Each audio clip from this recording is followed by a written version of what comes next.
Nithyanandam. So இன்னைக்கு ஒரு powerful cognition என்னன்றதை பார்ப்போம். அதுக்கு முன்னாடி ஒரு சின்ன கேள்வி. நம்ம சுவாமிஜியோடைய முழு பெயர் யார் யாருக்கெல்லாம் தெரியும்? கமெண்ட் பண்ணுங்கள். கடைசியாக அதுக்கான பதில் சொல்கிறேன். ஸோ உங்கள் யார் யாருக்கெல்லாம் தெரியுமோ கமெண்ட்டில் போடுங்க. ஏன்னா நீங்கள் கேட்ட பிறகு போட்டிங்கன்னா நான் வீடியோ பார்க்கும்போது தெரிஞ்சிடும் எந்த டைமிங்கில் நீங்கள் போட்டிருக்கீங்க அப்படின்னு சொல்லிட்டு. ஸோ இப்போவே டைப் பண்ணி போட ஆரம்பிங்க. இன்றைக்கி ஒரு பவர்ஃபுல் காக்னிஷன் என்னென்னா, உணவு நாம் ஏன் சாப்பிட்றோம், எதுக்காக சாப்பிட்றோம், நமக்குள்ளே என்ன உணர்வு வருது, எதனால் சாப்பிட்றோம், இதை பற்றி விரிவாக பார்க்க போகிறோம். பேசிக்காக நம்ம எல்லாருக்குமே தெரியும், நமக்குள்ளே பசின்ற உணர்வு வர்றதுனால பசி அதுக்காக தான் சாப்பிட்றோம் அப்படின்றது நமக்கு தெரியும். அது ஒரு நாலேஜாக நமக்கு தெரியும். ஆனால் உண்மையிலேயே நம்ம பசிச்சு தான் சாப்பிட்றோமா அப்படின்னு உங்களுக்குள்ளேயே நீங்கள் கேள்வி கேளுங்களேன். எதுக்காகலாம் சாப்பிட்றோம்? எனக்குள்ளே நான் பார்க்கும்போது நான் எதுக்காகலாம் நான் சாப்பிட்டு இருக்கேன் அப்படின்றத நான் ஒரு லிஸ்ட் எடுத்தால், ஃபஸ்ட்டு நாம் எல்லாருமே டைமிங்க்குன்னு சாப்பிடுவோம். இந்த டைமிங்க்குன்னு சாப்பிட்ற அந்த ஹேபிட் எப்படி வருது பாருங்கள். இந்த மெக்கோலே எஜுகேஷன் சிஸ்டம் மூலிமா வந்தது. எப்படின்னா, ஸ்கூலுக்கு 8 மணிக்கெலாம் போகணும். அப்போ பசித்தாலும் பசிக்கலைனாலும் 7 மணிக்கெலாம் சாப்பிட்டு ஆகணும். வேலைக்கு 9 மணிக்கு போகணும். அப்போ பசித்தாலும் பசிக்கலைனாலும் 8 மணிக்கு சாப்பிட்டு ஆகணும். அதே மாதிரி மதியம் லஞ்சு டைம் 1 to 2 பசித்தாலும் பசிக்கலைனாலும் சாப்பிட்டு தான் ஆகணும். Night dinner. இந்த மாதிரி பார்த்திங்கன்னா டைமிங்க்கு சாப்பிடணுன்ற அந்த ஒரு கட்டுரு மனப்பாங்குக்குள்ளே நாம் சிக்கிக்கிட்டோம். அப்போ அதுதான் முதல் வினையை. நம்ம உடம்பு கெட்டு போகிறதுக்கான முதல் வினை என்னன்னு பார்த்தீங்கன்னா, டைமுக்கு சாப்பிடணும். ஆனால் உண்மை என்ன? பசிக்கு சாப்பிட்றது. எங்கேயாச்சும் பொருந்துதா பார்த்தீங்களா? உண்மையிலேயே பசிச்சு, அதாவது ஒருவேளை உணவு சாப்பிட்ட பிறகு அது முழுமையாக ஜீரணமாகி முழுமையாக அது வெளியே போன பிறகு தான் இன்னொரு வேளை உணவே எடுக்கணுமா. சாமி ஒரு சத்சங்கத்தில் சொல்லியிருந்தாங்க. அப்படி பார்க்குறப்போ நம்ம எத்தனை வேளை சாப்பிட்றோம் பாருங்கள். அதாவது 3 வேளை உணவு கடந்து நடுவில் டீ, காஃபி, ஸ்நாக்ஸு, லொட்டு லொசுக்குன்னு எவ்வளோ விஷயங்கள் நம்ம பார்த்திங்கன்னா உள்ளுக்குள்ளே போட்டுகிட்டே இருக்கோம் பாருங்கள். அப்போது தொடர்ந்து நம்ம இன்டேக் எடுத்துக்கிட்டே இருக்கோம். ஆனால் நமக்குள்ளேருந்து கழிவு பார்த்திங்கன்னா போகிறதே கிடையாது. அப்போது இது எல்லாமே என்ன ஆகும்னா, பாடியை ஸ்பாயில் பண்ண ஆரம்பிக்கும். ஏன்னா சாப்பிட்றதுக்கு ஏற்ற மாதிரி உடல் உழைப்பு இன்றைக்கி யாருக்கிட்டையுமே கிடையாது. நம்ம என்ன உழைக்கிறோம்? எங்கேயாச்சும் ஒரு வெளியில் போனோம்னா கூட நடக்கிறது கிடையாது. பக்கத்தில் போனோம்னா கூட நம்ம பார்த்திங்கன்னா பைக்கில் தான் போகிறோம். அதே மாதிரி காரு, எல்லா விஷயம், வாஷிங் மிஷினு, எல்லா விதத்துலேயும் நம்மளை எப்படி சோம்பல்தனம் படுத்தி ஒரு முடக்கி வைக்கக்கூடிய லெவலில் நம்மளுடைய இன்றைக்கி டெக்னாலஜி டெவலப் ஆகி நம்ம எதையுமே நம்ம ஃபிசிக்கலாக செய்ய முடியாத சூழ்நிலைக்கு போயிடுச்சு. இன்னும் இந்த ஏஐ வந்த பிறகு இன்னும் எப்படி இருக்கும், மைண்டு கூட நமக்கு வேலை இல்லாத மாதிரி ஆக போகுது. ஆல்ரெடி ஆயிடுச்சு. நிறைய நீங்கள் பார்த்துட்ருப்பீங்க. ஸோ இந்த காலகட்டத்தில் நம்ம உணவை உழைப்புக்கு ஏற்ற மாதிரி, சாமி சொல்லுவாங்க, eat as per your goal அப்படின்னு சொல்லுவாங்க. அப்போ நம்மளுடைய இலக்கு என்னன்றதை நம்ம ஃபிக்ஸ் பண்ணணும். நம்ம பல பேர் இலக்கே இல்லாமல் ஓடிக்கிட்டு இருக்கோம்.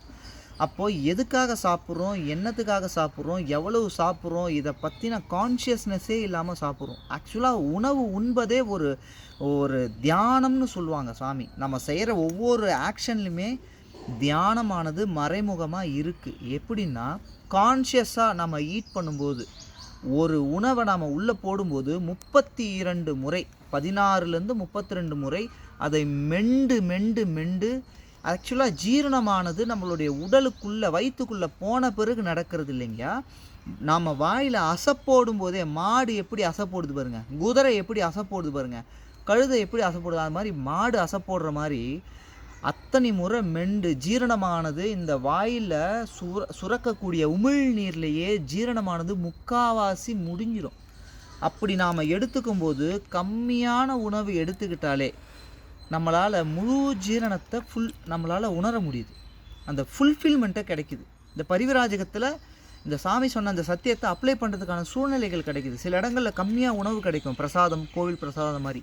அந்த இடத்துல அந்த அந்த முழுசாக சாமி சொன்ன அந்த முறைப்படி சாப்பிடும் பொழுது நல்லா மெண்டு ஆற அமர ரசித்து ருசித்து அதை சாப்பிட்டு முழுங்கும் பொழுது பார்த்திங்கன்னா வயிற்றுக்குள்ளே பசியானது அடங்கி முழுமையாக அந்த கான்ஷியஸாக சாப்பிடும்போது கம்மியான குவான்டிட்டி சாப்பிட்டாலே திருப்தி அடைஞ்சிடுது. ஸோ அந்த மாதிரி உணவையே நம்ம தியானமாக்கலாம். ஆக்சுவலாக அது தியானம் தான், நம்ம முறைப்படி சாப்பிட்றது இல்லை. சாப்பிடும்போது ஃபோன் பேசிக்கிட்டு சாப்பிட்றது, அங்கே பார்த்துட்டு டிவி பார்த்துட்டு சாப்பிட்றது, ஃபோனை பார்த்துக்கிட்டு சாப்பிட்றது. ஸோ அன்கான்ஷியஸாக நம்ம உணவை உள்ளே எடுத்துக்கும் போது நம்மளுடைய உணவானது முழுமையாக செரிமானம் ஆகிறதில்ல. உணவு செரிமானம் ஆகாததால் தான் பல வியாதிகளை நம்ம அட்ராக்ட் பண்ணுறோம். நல்லா புரிஞ்சுக்கோங்க, வயிறு ஒரு மிகப்பெரிய பொக்கிஷம்ங்கய்யா. அந்த வயிறை நாம் குப்பை தொட்டியை ஆக்க ஆக்க அது வியாதிகளை ப்ரொடியூஸ் பண்ணும். நல்லா புரிஞ்சுக்கோங்க. தலைவலிக்கு மாத்திரை எங்கே போடுறோம்? வயிற்றுக்கு போடுறோம். வயிற்று வலிக்கு மாத்திரை வயிற்றுக்கு தான் போடுறோம். கால் வலிக்கு மாத்திரை வயிற்றுக்கு தான் போடுறோம். உடம்புல என்ன பிரச்சனை இருந்தாலும் மாத்திரை மருந்து, அந்த மருந்து எங்கே போடுறோம் பார்த்தீங்கன்னா வயிற்றுக்கு தான் போடுறோம். ஏன்னா அங்கேருந்து தான் எல்லாமே டிஸ்ட்ரிபியூட் ஆகுதுங்கய்யா. ஸோ நல்லா புரிஞ்சுக்கோங்க. சின்னதாக எடுத்தாலும் சரி, பெருசாக எடுத்தாலும் சரி, நம்ம உடம்புக்குள்ளே போகிற எல்லாமே நம்ம உடம்புக்குள்ளே ஸ்ப்ரெட் ஆகும். ஸோ அதனால் எதுக்கு சாப்பிட்றோன்னு ஒரு லிஸ்ட்டு சொன்னேன் இல்லையா, அதை நான் இப்போ ஞாபகப்படுத்தி சொல்கிறேன் பாருங்கள். டைமுக்கு சாப்பிட்றோம், செஞ்சிட்டாங்களேன்னு சாப்பிடுவோம், வீணாக போதேன்னு சாப்பிடுவோம், நிறைய இருக்குதேன்னு சாப்பிடுவோம், மற்றவங்க முன்னாடி நாம் சாப்பிடலைன்னா அவங்க தப்பாக நினச்சிப்பாங்களேன்னு சாப்பிடுவோம். இந்த மாதிரி பல விதங்களில் சில டைம் வந்து என்டர்டெயின்மெண்ட்டுக்காக சாப்பிடுவோம். சினிமா போகிறப்போ அப்படியே மிச்சர் 4 போட்டுக்கிட்டே அந்த படத்தை பார்க்குறது என்டர்டெயின்மெண்ட்டுக்காக. பஸ்ஸில் ட்ராவல் பண்ணும்போது சும்மா பசிலாம் இருக்காது, சும்மா ஒரு 4 முறுக்கு பாக்கெட்டை வாங்கப்பா சாப்பிட்றது என்டர்டெயின்மெண்ட்டுக்காக சாப்பிட்றது. சில டைம் டிப்ரெஷனால் சாப்பிடுவோம். டிப்ரெஸ்டாக இருக்கும்போது பசி எடுக்கும். அது ஆக்சுவலாக உண்மையான பசி கிடையாது. பசியில் உண்மை பசி, பொய் பசின்னு 2 இருக்குங்க. அது எப்படி கண்டுபிடிக்கலான்னா, உண்மை பசின்னா நீங்கள் பசின்ற உணர்வு வரும்போது தண்ணி குடிங்க. தண்ணி குடித்தோம் உங்களுக்கு பசி உணர்வு இருக்குதுன்னா டிலே பண்ணி சாப்பிடுங்க. சாமி சொல்லுவாங்க அதுதான். பசிக்குதுன்னு உடனே கபகபான்னு உள்ளுக்குள்ளே போட்டு நிரப்பாமல் பசிக்கும் பொழுது கான்ஷியஸாக அதை அட்டன் பண்ணி, அந்த உணர்வை அட்டன் பண்ணி, இது உண்மையான பசி தான் டிலே பண்ணி சாப்பிடுங்க. அந்த டிலேடு வந்து பார்த்திங்கன்னா உங்களுக்குள்ள கான்ஷியஸ்னஸை அவேக்கன் பண்ணும். இது சாமி சொன்ன சத்தியம். ஸோ அந்த மாதிரி பல காரணங்களுக்காக நம்ம சாப்பிட்றோம். ஆனால் உண்மையான பசிக்கு நம்ம சாப்பிட்றதில்ல. இன்றைக்கி இருக்கிற ஜெனரேஷனுக்கு பசினா என்னன்னே தெரியலைங்க.